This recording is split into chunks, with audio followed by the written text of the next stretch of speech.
सुप्रभात बच्चों, मैं मीनाक्षी शर्मा रेजिडेंस पीसीसीपी से। आज हम लोग रुचिरा भाग 2 यानी कक्षा 7 का 13वां जो पाठ है, त्रयोदश पाठ अमृतम संस्कृतम, इसका अध्ययन करेंगे। इसका अनुवाद, शब्दार्थ वो सभी हम लोग चैप्टर के अंतर्गत देखेंगे। तो पाठ का नाम अमृतम संस्कृतम यानी संस्कृत जो है वो अमृत के समान बताई गई है। किसके समान बताई गई है? यहाँ पे संस्कृत जो है वो अमृत के समान। अमृत क्या है? जो अमरता प्रदान करने वाला होता है, यानी अमर है। तो संस्कृत को यहाँ पे अमर बताया गया है। अब संस्कृत को अमर बताया गया है यानी यहाँ पर संस्कृत जो विषय है उस विषय की विशेषताओं के बारे में इस चैप्टर में पढ़ेंगे, मतलब दिया गया है यहाँ पे, तो उसी के बारे में हम लोग पढ़ेंगे। तो शुरू करते हैं हम लोग हमारा अध्याय। तो हमारे अध्याय में संस्कृत के बारे में कहा गया है, विश्वस्य उपलब्धासु भाषासु संस्कृत भाषा प्राचीनतमा भाषा अस्ति। कि विश्वस्य षष्ठी विभक्ति है, विश्व की, उपलब्धासु सप्तमी विभक्ति, उपलब्ध भाषासु, अब दोनों में सप्तमी विभक्ति का प्रयोग किया गया है। तो में और पर जो लगाएंगे वो हम एक ही शब्द के पीछे लगाएंगे। तो विश्व की उपलब्ध भाषाओं में संस्कृत भाषा प्राचीनतमा यानी सबसे प्राचीन, क्योंकि यहाँ पर तम प्रत्यय लगा हुआ है यानी सबसे प्राचीन, सबसे पुरानी भाषा अस्ति। इसको हम संधि विच्छेद इसका कर देंगे, भाषा को भाषा ही कहेंगे, अस्ति यानी है। कि विश्व में जितनी भी भाषाएं उपलब्ध हैं उनमें सबसे पुरानी भाषा जो है वो संस्कृत भाषा है।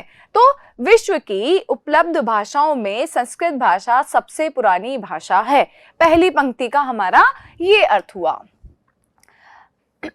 आगे कहा भाषेयम, यानी हम इसका संधि विच्छेद क्या करेंगे? वैसे भाषा इयम करेंगे, मैं इसको उल्टा क्योंकि अर्थ के आधार पर इसको अलग अलग इस तरीके से किया है। वैसे तो भाषा पहले है, भाषा प्लस इयम, तो जोड़ने पर हो जाएगा भाषेयम। तो इयम भाषा, मैंने इसको जैसा हम अर्थ लिखेंगे उसी के अकॉर्डिंग इसको लिख दिया है। यह भाषा अनेकाशानाम भाषाणाम जननी मता, मता का अर्थ होता है मानी गई है। अब अनेकाशानाम भाषाणाम षष्ठी विभक्ति, तो अनेक भाषाओं की, यहाँ पर दोनों में नहीं लगाएंगे हम कारक चिन्ह, एक में बाद वाले में लगा देंगे। अनेक भाषाओं की जननी यानी जन्म देने वाली, मता यानी मानी गई है। कि यह जो भाषा है, कि इयम शब्द जो आया है वो किसके लिए आया है? संस्कृत भाषा के लिए। ठीक है, कि यह भाषा अनेक भाषाओं की जननी मानी गई है। फिर प्राचीनियो ज्ञान विज्ञानियो निधि अस्याम सुरक्षितः। प्राचीनियो, अब यहाँ पर भी हमारा षष्ठी का है या सप्तमी का द्विवचन, और ये भी वो ही द्विवचन। ठीक है, कि प्राचीन ज्ञान विज्ञान, निधि यानी होता है खजाना, प्राचीन ज्ञान विज्ञान का खजाना अस्याह यानी अस्याम यानी इसमें ही, सुरक्षितः यानी सुरक्षित है। प्राचीन ज्ञान और विज्ञान यानी साइंस भी जो हमारे संस्कृत में सुरक्षित है, ऐसा कहा गया है कि पुरानी जो प्राचीन ज्ञान विज्ञान का खजाना इसमें ही सुरक्षित है, संस्कृत में ही सुरक्षित है। फिर है संस्कृतस्य महत्व विषये केनापि, केनापि किसी के द्वारा भी, कथितम यानी कहा गया है। संस्कृत के महत्व के विषय में, सप्तमी विभक्ति है, में या पर लगाएंगे तो में अर्थ आ रहा है इसमें। संस्कृत के विषय, महत्व के विषय में किसी के द्वारा भी कहा गया है। भारतस्य प्रतिष्ठे द्वे संस्कृतम संस्कृति तथा। अब ये जो है इसको हम कैसे करेंगे?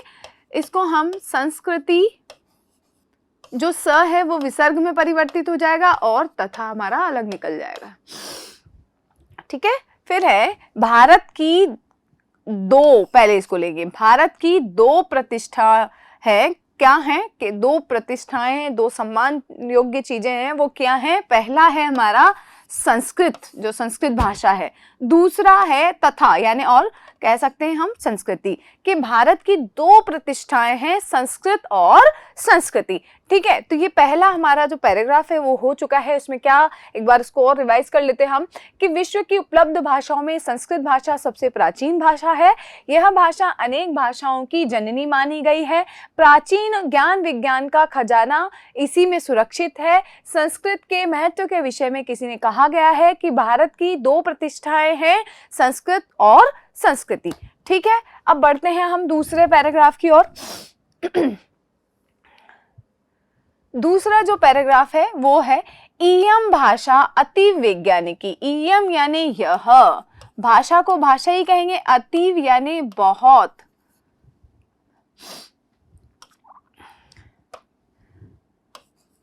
यह भाषा बहुत वैज्ञानिकी यानी वैज्ञानिक है। वैज्ञानिक यानी साइंस भी इसकी पुष्टि करता है, इसीलिए इसको वैज्ञानिकी कहा गया है कि यह भाषा बहुत वैज्ञानिक है। केचन कथयन्ति यत्, केचन का अर्थ होता है कुछ, कथयन्ति यानी कहते हैं, यत् की कुछ कहते हैं कि संस्कृतमेव, तो हम इसको भी अलग अलग कर लें ताकि अर्थ में आसानी होगी। तो हम करेंगे संस्कृतम और प्लस एव। तो संस्कृत में ही, एव का अर्थ होता है ही, संस्कृत में ही संगणकस्य कृते, संस्कृत में ही संगणक यानी होता है हमारा कंप्यूटर, संस्कृत में ही कंप्यूटर जो है कृते यानी के लिए सर्वोत्तमा भाषा। तो हम ये कहेंगे कि संस्कृत ही, संस्कृत में ही नहीं कहेंगे, सॉरी, हम कहेंगे संस्कृत ही कंप्यूटर के लिए सबसे उत्तम भाषा है।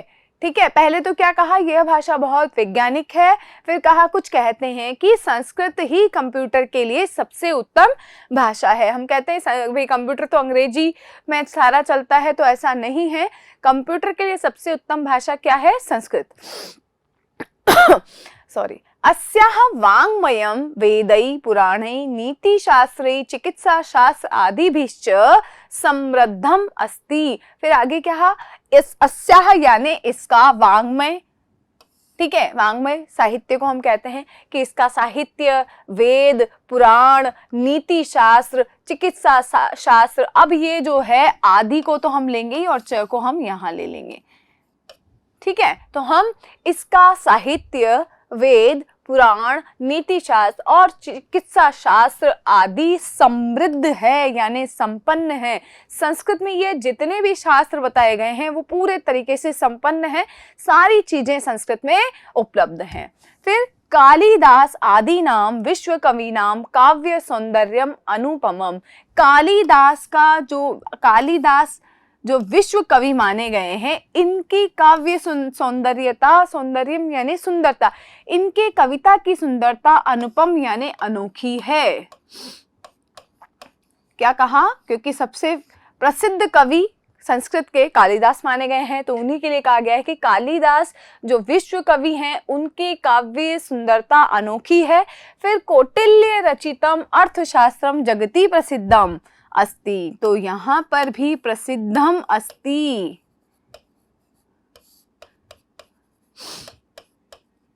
तो क्या कहा गया है, देखो, कौटिल्य के द्वारा लिखा गया, रचित का अर्थ लिखा गया, कौटिल्य के द्वारा लिखा गया अर्थशास्त्र, ये उनका क्या है, उनकी रचना है। अर्थशास्त्र जगति यानी संसार में,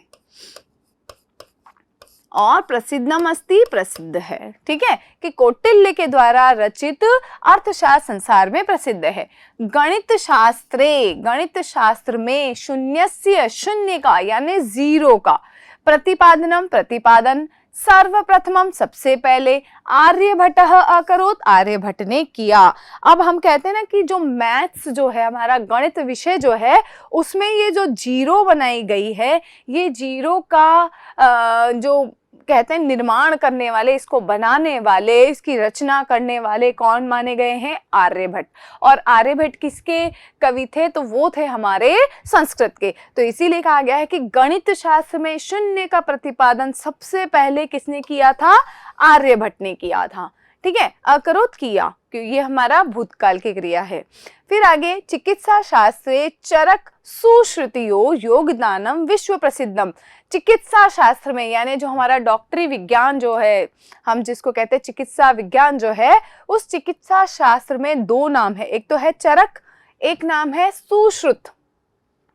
इन दोनों जो हमारे चिकित्सा शास्त्र के जो लेखक हैं, जो लिखने वाले हैं, उसके बारे में बताने वाले हैं, चरक और सुश्रुत, इन दोनों का योगदान जो है पूरे संसार में प्रसिद्ध है। चिकित्सा शास्त्र सबसे ज्यादा जो है चरक और सुश्रुत का नाम जो है वो उन नाम सबसे ज्यादा प्रसिद्ध है संसार में। तो चिकित्सा शास्त्र में चरक और सुश्रुत दोनों का योगदान विश्व संसार में प्रसिद्ध है। फिर कहा संस्कृते यानी अन्यानि शास्त्राणि विद्यन्ते, कि संस्कृत में ऐसे अनेक अन्य यानी दूसरे शास्त्र हैं, संस्कृत में ऐसे दूसरे शास्त्र हैं, उनमें ऐसे बहुत से, कहने का मतलब उनका ये था कि संस्कृत में ऐसे बहुत से शास्त्र हैं, उनमें से तेषु यानी उनमें से वास्तु शास्त्रम, रसायन शास्त्रम, खगोल विज्ञानम, ज्योतिष शास्त्रम, विमान शास्त्रम इत्यादि उल्लेखनीय, यानी जितने भी बहुत सारे शास्त्र इसमें प्रसिद्ध है, उनमें से वास्तु शास्त्र यानी जिसमें वास्तुशास्त्र आप लोग समझते ही होंगे, जिसमें मकान का नक्शा वगैरह जो बनाया जाता है। रसायन शास्त्र ये लोग आप पढ़ते ही हैं, आपके बुक में आपको मिल ही जाता है। खगोल विज्ञान भी आपको मिल ही जाता है, जिसमें तारों की गणना वगैरह की जाती है। ज्योतिष शास्त्र, जिसमें आपको पता होगा कि हम लोग जो है ज्योतिष शास्त्र में कुंडली देखने का काम भी उसके माध्यम से करते हैं, और ज्योतिष के द्वारा ग्रह नक्षत्रों की गणना भी की जाती है ना। और जो शुभ मुहूर्त और ये जो चीजें बताई जाती है ज्योतिष शास्त्र में ही। और विमान शास्त्र का मतलब होता है हमारा कि गाड़ियों से संबंधित जो चीजें हैं वो भी बताई जाती हैं। इन आदि इत्यादि नहीं, यानी आदि उल्लेखनीय है, उल्लेखनीय का मतलब उनका उल्लेख वहां पर किया गया है। तो ये हमारा दूसरा जो पैराग्राफ है ये भी यहीं समाप्त होता है। इसको एक बार रिवाइज कर लेते हैं, फिर बढ़ते हैं आगे। यह भाषा बहुत पुरानी है, या कह सकते हैं पुरानी नहीं, वैज्ञानिक कि यह भाषा बहुत वैज्ञानिक है। कुछ कहते हैं कि संस्कृत ही कंप्यूटर के लिए सबसे उत्तम भाषा है। इसका साहित्य, वेद, पुराण, नीति शास्त्र, चिकित्सा शास्त्र, नीति शास्त्र और चिकित्सा शास्त्र जो है समृद्ध है, संपन्न है। कालिदास आदि कालिदास आदि विश्व कवियों की काव्य सुंदरता अनोखी है। कौटिल्य के द्वारा लिखा गया अर्थशास्त्र संसार में प्रसिद्ध है। गणित शास्त्र में शून्य का प्रतिपादन सबसे पहले आर्यभट्ट ने किया। चिकित्सा शास्त्र में चरक और सुश्रुत का योगदान विश्व में प्रसिद्ध है। संस्कृत में यानी जो दूसरे जो शास्त्र हैं उनमें वास्तु शास्त्र, रसायन शास्त्र, खगोल विज्ञान, ज्योतिष शास्त्र, विमान शास्त्र आदि उल्लेखनीय हैं। ऐसे ही हम इसको लिखेंगे, ठीक है। तो बढ़ते हैं हम लोग हमारे तीसरे पैराग्राफ की ओर। तो तीसरा पैराग्राफ है उसमें है संस्कृते विद्यमानाः सूक्तयः अभ्युदयाय प्रेरयन्ति। क्या कहा कि संस्कृत में, सप्तमी विभक्ति दे रखी है, संस्कृत में जो विद्यमान है यानी जो हैं संस्कृत में विद्यमान सूक्तयः यानी सूक्तियां, सु प्लस उक्ति, सु यानी अच्छी और उक्ति यानी कथन, अच्छी बातें कह सकते हैं, अच्छे वाक्य कह सकते हैं, अच्छे वचन कह सकते हैं, वो सूक्तियां कहलाती हैं, ठीक है। तो संस्कृत में विद्यमान सूक्तियां अभ्युदयाय प्रेरयन्ति, अभ्युदय के लिए प्रेरित करती है, आगे बढ़ने के लिए प्रेरित करती हैं, ठीक है। अब कैसे करती हैं, कौन कौन सी हैं, क्या चीजें बताती हैं, वो देखते हैं। तो पहले कहा संस्कृत में विद्यमान सूक्तियां जो है अभ्युदय के लिए प्रेरित करती हैं, आगे बढ़ने के लिए प्रेरित करती हैं। यथा यानी जैसे, कौन कौन सी हैं, है तो बहुत सारी, लेकिन यहाँ कुछ देकर के उदाहरण के रूप में देकर के बताया गया है। सबसे पहले उक्ति है जो कि आपको सब जगह अधिकतर मिल जाएगी, और ये हमारे इसके अंदर भी जो हमारा चिन्ह है उसमें भी है, सत्यमेव जयते। अगर सत्यमेव तो सत्यम एव, एव यानी ही, तो सत्य की ही जीत होती है, जयते विजय होती है, जीत होती है। तो ये हमें बताती है कि हमेशा सच बोलना चाहिए, क्योंकि सच की ही जीत होती है, ठीक है। फिर ये तो पहली युक्ति हुई। दूसरी युक्ति है वसुधैव कुटुंबकम, वसुधा प्लस एव, दीर्घ संधि, सॉरी वृद्धि संधि है यहाँ पर हमारी। वसुधा यानी धरती, एव यानी ही, कुटुंबकम यानी परिवार है। तो धरती ही परिवार, धरती का मतलब ये पूरी धरती ही हमारा परिवार है। हम सबका परिवार क्या है, ये पूरी धरती पर रहने वाले लोग हमारे परिवार के सदस्य है। ऐसी हमें ये शिक्षा देती है ये वाली उक्ति कि पूरी धरती ही हमारा परिवार है, हमें एक दूसरे से भेदभाव से नहीं रहना है, एक साथ एक परिवार के रूप में रहना है। ठीक है। तीसरी है विद्या अमृतम श्नुते, ये जो है ये हमारे अ को देता है और इसको हम अवग्रह कहते हैं। ठीक है। विद्या अमृतम श्नुते, अश्नुते, ठीक है, कि विद्या से अमृत प्राप्त होता है, विद्या से ही अमृत प्राप्त होता है। तीसरी हमारी ये वाली उक्ति है। और अमृत कैसे प्राप्त होता है, क्योंकि आप शिक्षा प्राप्त करेंगे तभी आगे बढ़ पाएंगे, इसीलिए कहा गया है। और ज्ञान भी आपका बढ़ेगा, तो विद्या से ही अमृत प्राप्त होता है। तीसरी। चौथी है योगः कर्मसु कौशलम, योग के द्वारा कर्मों में कुशलता प्राप्त होती है। आप जब योग करते हैं तो आपके जो कर्म हैं वो बहुत अच्छे से होते हैं।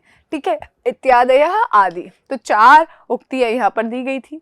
फिर है आगे कहा गया है सर्वभूतेषु आत्मवत व्यवहारम कर्तुम, सर्व सभी, भूतेषु यानी प्राणियों में, आत्मवत अपने जैसा, जैसा व्यवहार हम अपने लिए करते हैं वैसा व्यवहारम कर्तुम करना चाहिए, व्यवहार करना चाहिए, कि सभी प्राणियों के साथ जो है अपने जैसा ही व्यवहार करना चाहिए, अपने जैसा, जैसा हम अपने लिए चाहते हैं वैसा व्यवहार करना चाहिए। संस्कृत भाषा सम्यक शिक्षयति, संस्कृत भाषा जो है सम्यक यानी उचित कह सकते हैं, अच्छी कह सकते हैं, शिक्षयति शिक्षा देती है, ऐसी जो है संस्कृत भाषा हमें शिक्षा देती है। ठीक है। तो इसको देखते हैं। संस्कृत में विद्यमान सूक्तियां अभ्युदय के लिए प्रेरित करती हैं।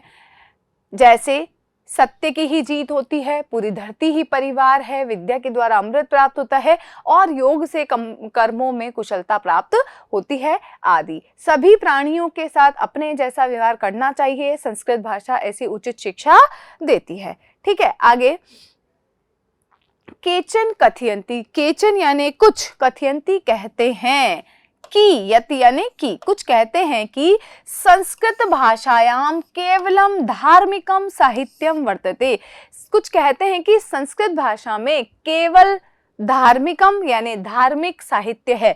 कुछ कहते हैं कि संस्कृत भाषा में केवल धार्मिक साहित्य है। एषा धारणा समीचीना नास्ति, क्या कहा कि कुछ कहते हैं कि संस्कृत भाषा केवल धार्मिक शिक्षा देती है या उसमें केवल धार्मिक साहित्य ही है। तो ये जो धारणा है, यह ऐशा यानी यह, धारणा यानी धारणा या सोच कह सकते हैं, समीचीना यानी उचित, न यानी नहीं, अस्ति यानी है, कि ये धारणा बिल्कुल भी उचित नहीं है, बिल्कुल भी सही नहीं है। संस्कृत ग्रंथेषु मानव जीवनाय विविधा विषया समाविष्टा सन्ति, कि संस्कृत ग्रंथों में सप्तमी विभक्ति दे रखी है, में या पर जो भी लगाएंगे वाक्य के अनुसार हम लगाएंगे। संस्कृत ग्रंथों में मानव जीवनाय, चतुर्थी विभक्ति है जीवनाय, कि मनुष्य जीवन के लिए विविधा यानी अनेक, विषय यानी विषय, समाविष्ट यानी सम्मिलित, संति यानी है, कि संस्कृत ग्रंथों में मानव जीवन के लिए अनेक विषय सम्मिलित हैं, अनेक विषय जो है मिलाए गए हैं। ठीक है। फिर आगे महापुरुषाणाम, महापुरुषाणाम मति उत्तम जनानाम धृति, महापुरुष जो हैं हमारे उनकी मति यानी बुद्धि, महापुरुषों की बुद्धि और उत्तम लोगों की धृति यानी धैर्य, जो श्रेष्ठ लोग हैं उनकी धैर्य यानी धीरज।